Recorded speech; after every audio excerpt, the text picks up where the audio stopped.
जय माता दी दोस्तों, आप सभी को मेरा नमस्कार।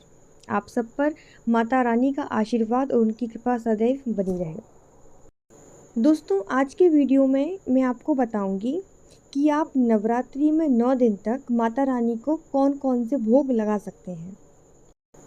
नवरात्रि के 9 दिन तक चलने वाले इस पावन पर्व में माता दुर्गा के 9 अलग अलग स्वरूपों को पूरे विधि विधान से पूजा जाता है। नवरात्रि में व्रत पूजा के साथ साथ माता के भोग प्रसाद का भी विशेष महत्व होता है। माता के 9 स्वरूपों के लिए ऐसे क्या विशेष भोग हम उन्हें अर्पित करें जिनसे माता रानी हम पर शीघ्र अतिशीघ्र प्रसन्न हो जाएं और हमारे कष्टों को दूर करें।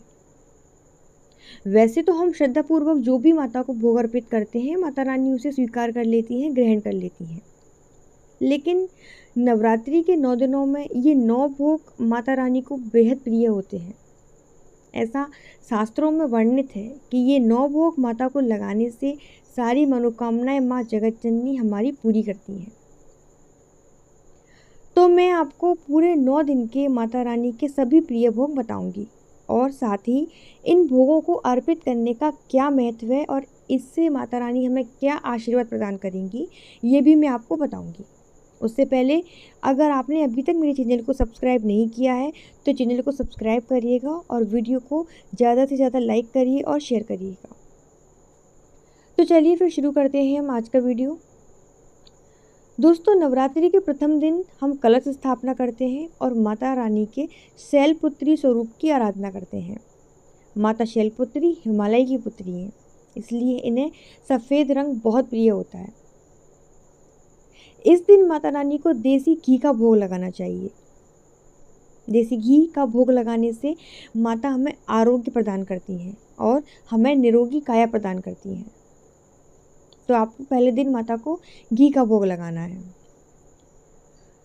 दूसरे दिन माता के ब्रह्मचारिणी स्वरूप की पूजा अर्चना की जाती है और इस दिन आपको माता को शक्कर का या मिश्री का भोग लगाना चाहिए। इसका भोग लगाने से माँ ब्रह्मचारिणी हमको दीर्घ आयु का वरदान देती हैं और इससे हमारे जीवन में सदाचार और संयम बढ़ने लगता है। नवरात्रि के तीसरे दिन माता चंद्रघंटा की आराधना की जाती है और इस दिन आपको माता चंद्रघंटा को दूध का भोग लगाना है या फिर आप दूध से बनी कोई मिठाई का भोग भी लगा सकते हैं, जैसे खीर हो, कोई दूध वाले पेड़े हों, उसका भी भोग आप माँ को लगा सकते हैं। इससे माता बेहद प्रसन्न होती हैं और ऐसा कहा जाता है कि माता को दूध या दूध से बनी मिठाई अर्पित करने से माता रानी हमारी सारी मनोकामनाएं पूर्ण करती हैं।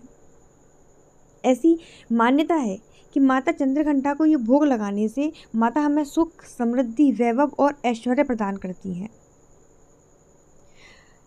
नवरात्रि के चौथे दिन माँ दुर्गा के कूष्मांडा स्वरूप की पूजा अर्चना की जाती है और इस दिन माता कूष्मांडा को मालपुए का भोग लगाया जाता है।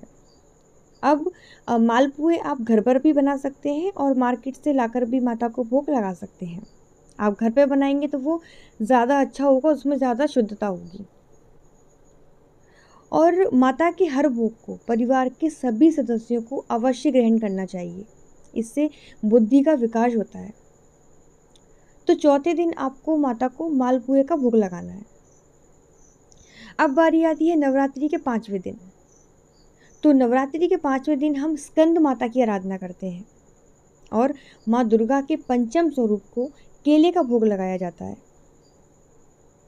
ऐसी मान्यता है कि केले का भोग लगाने से माता रानी सभी प्रकार के शारीरिक रोगों से मुक्ति प्रदान करती हैं और आपको उत्तम स्वास्थ्य प्रदान करती हैं।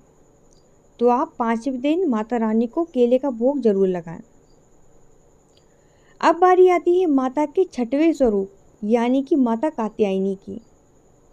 माता कात्यायनी को 6वें दिन हमें शहद का भोग लगाना चाहिए। इसके अलावा आप मीठा पान भी माता को अर्पित कर सकते हैं, इससे आपकी आकर्षण शक्ति बढ़ती है। ऐसा कहा जाता है कि माता को शहद अर्पित करने से आपके व्यक्तित्व में निखार आता है और आपके आसपास की जितनी भी नकारात्मक ऊर्जा होती है वो खत्म होती है। नवरात्रि के 7वें दिन माता कालरात्रि की पूजा अर्चना की जाती है और इस दिन माता कालरात्रि को गुड़ का भोग लगाया जाता है। गुड़ के भोग से माँ बेहद प्रसन्न होती हैं और हमारे शत्रुओं का दमन करती हैं, सारे संकटों को, सारे कष्टों को दूर करती हैं। अब बारी आती है माता के 8वें स्वरूप की। नवरात्रि के 8वें दिन महागौरी माता की पूजा आराधना की जाती है और इस दिन माता को नारियल का भोग लगाया जाता है। नारियल का भोग लगाने से संतान संबंधी सभी समस्याएं दूर होती हैं। साथ ही आपके घर में सुख शांति का निवास होता है।